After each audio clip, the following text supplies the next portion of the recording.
Halo adik-adik, belajar biologi yuk sama Ibu Yunita. Semoga bisa menambah rasa syukur kalian terhadap Tuhan Sang Maha Pencipta.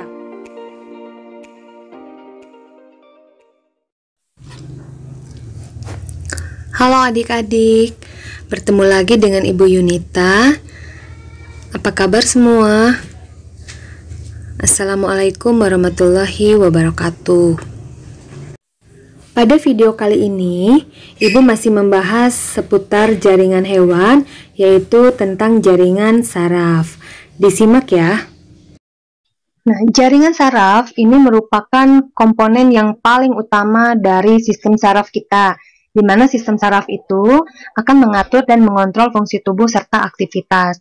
Nah, seperti apa jaringan saraf? Ini ada beberapa ciri dari jaringan saraf ya.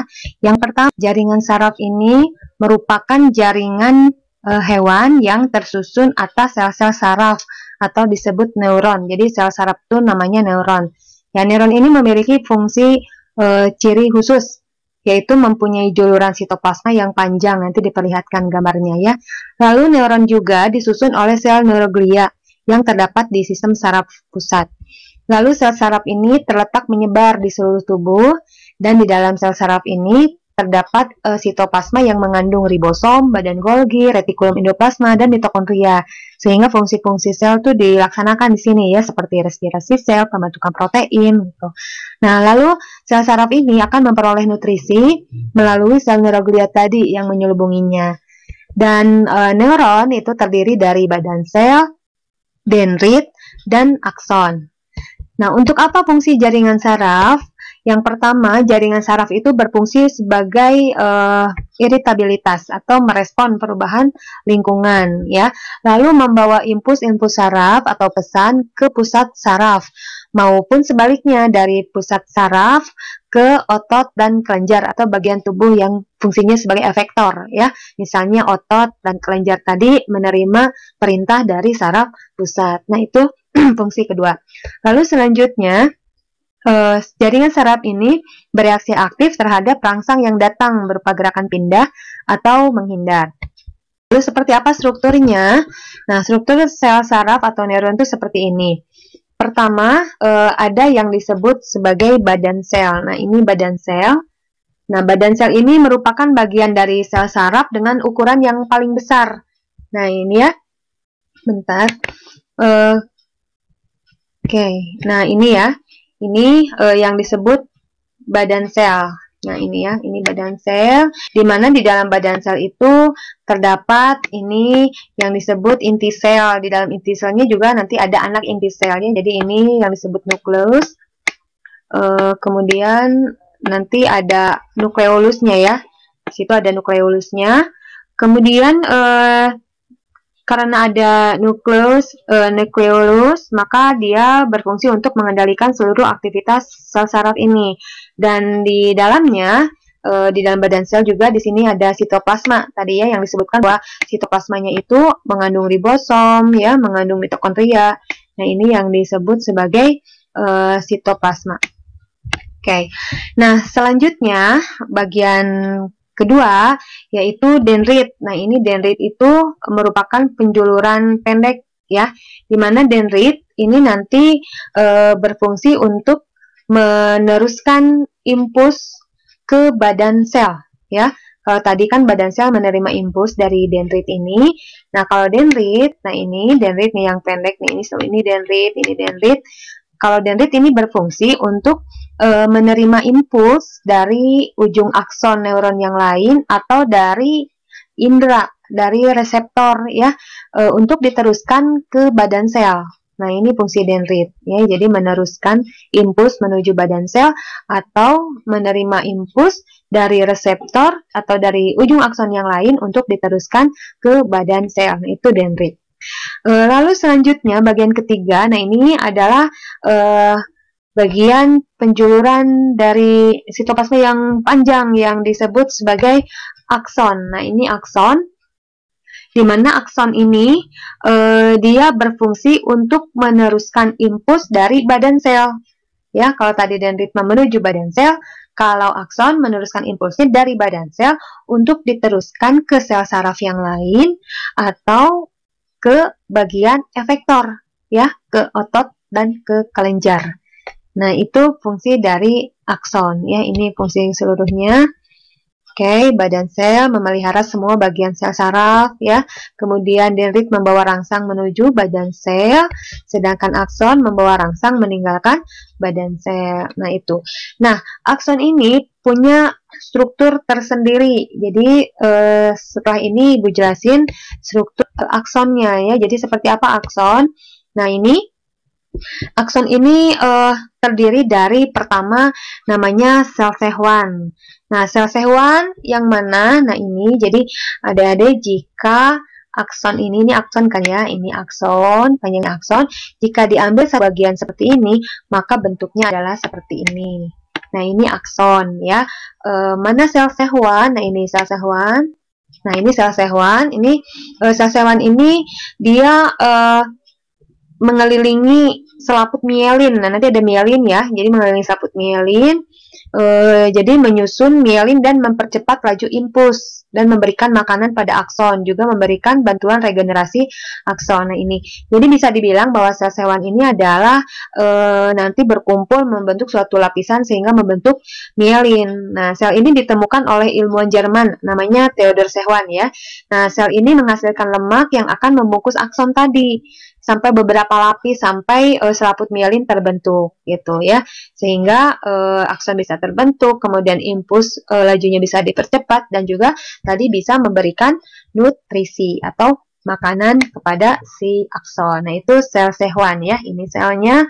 Kemudian yang kedua, nah tadi ada selubung mielin. Nah, ini selubung mielinnya. Jadi akson ini ditutup oleh selubung mielin. Nah, selubung mielin ini berfungsi melindungi akson dan sel saraf dari kerusakan. Ya, kerusakan seperti apa? Kerusakan misalnya ada kebocoran ya, mencegah terjadinya kebocoran. Bocor apa? Bocor rangsang. Jadi rangsangnya dilindungi biar sampai ke tujuan gitu. Sehingga bisa sesuai dengan perintah gitu impulsnya ya. Nah, juga mempercepat proses pengantaran rangsangan yang masuk, juga bisa memberikan nutrisi. Nah, itu selubung mielin. Lalu selanjutnya ada nodus Ranvier. Nah, fungsi utamanya mempercepat impuls saraf. Jadi loncatan saraf yang mana? Nodus Ranvier itu adalah bagian akson yang tidak ditutupi oleh selubung mielin. Nah, ini kan ini berlekuk-lekuk ya. Nah, ini antara satu ini selubung mielin kan, antara satu selubung mielin dengan selubung mielin ini ada bagian yang tidak ditutupi, maka inilah yang disebut sebagai nodus Ranvier. Nah, ini ya.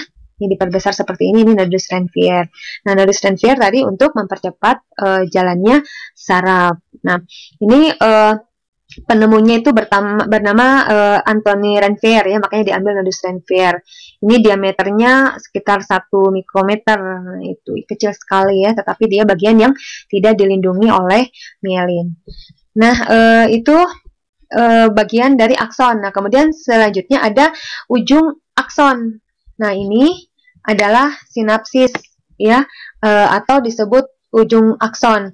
Dia berfungsi mengaitkan tiap neuron sehingga memungkinkan terjadi pertukaran informasi. Jadi ada perpindahan impuls dari satu neuron yang satu ke neuron yang lain itu secara estafet, seperti lari tongkat estafet. Tahu kan? Ya, jadi seorang pelari menyerahkan tongkatnya ke pelari kedua dan selanjutnya sampai ke finish. Nah, impuls pun begitu.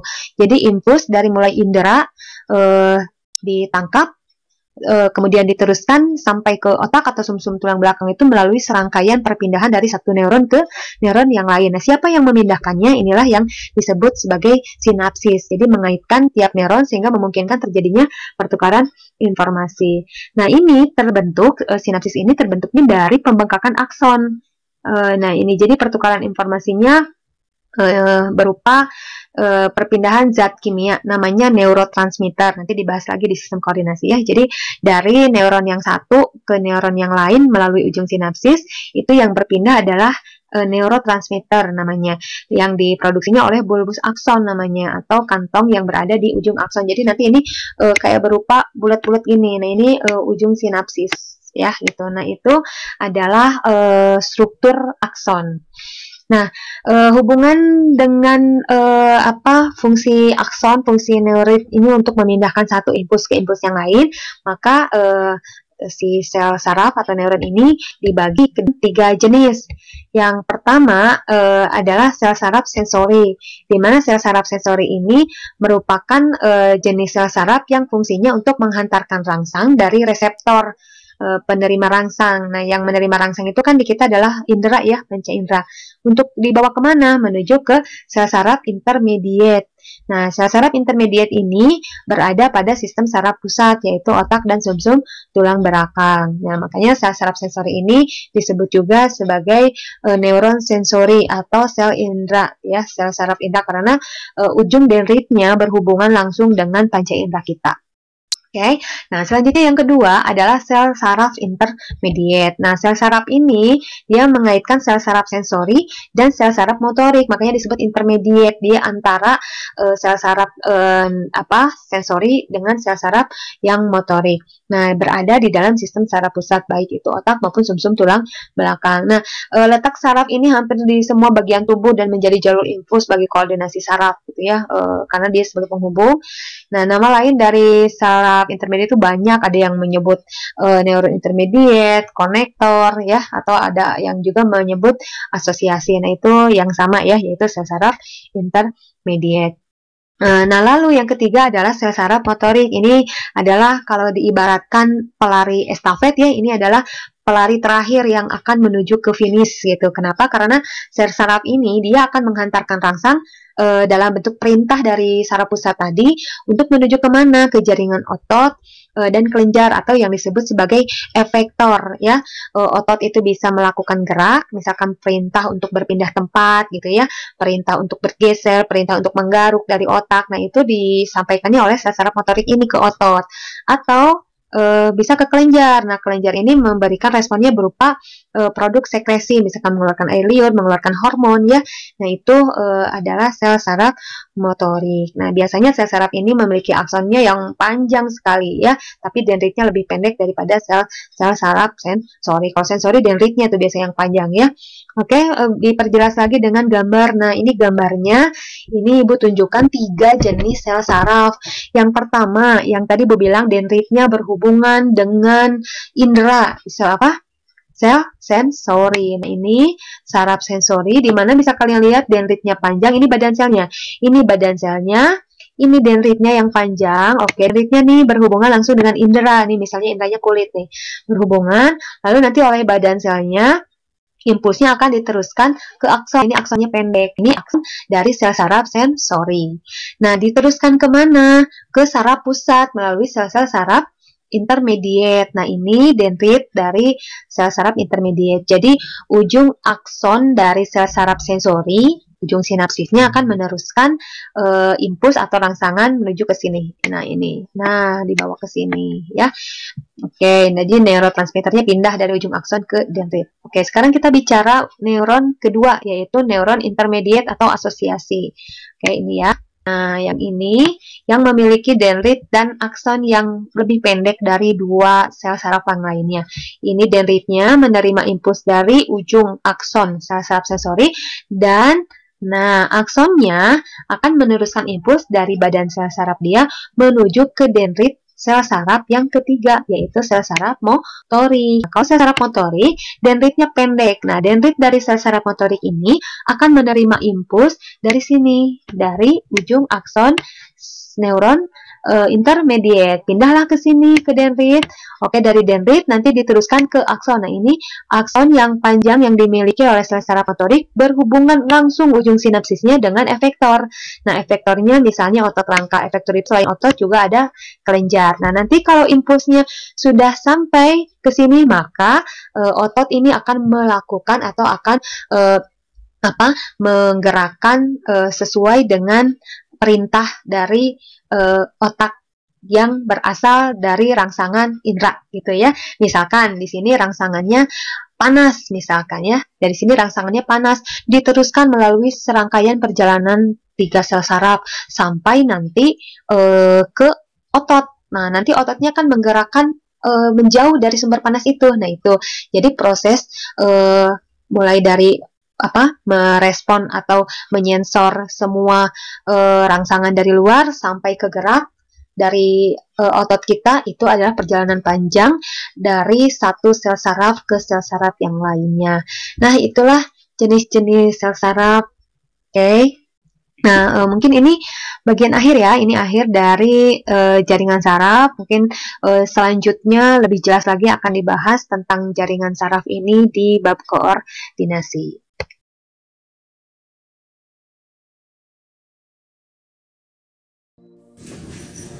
Sekian penjelasan tentang jaringan saraf. Terima kasih atas perhatiannya. Wabillahi taufiq wal hidayah. Wassalamualaikum warahmatullahi wabarakatuh.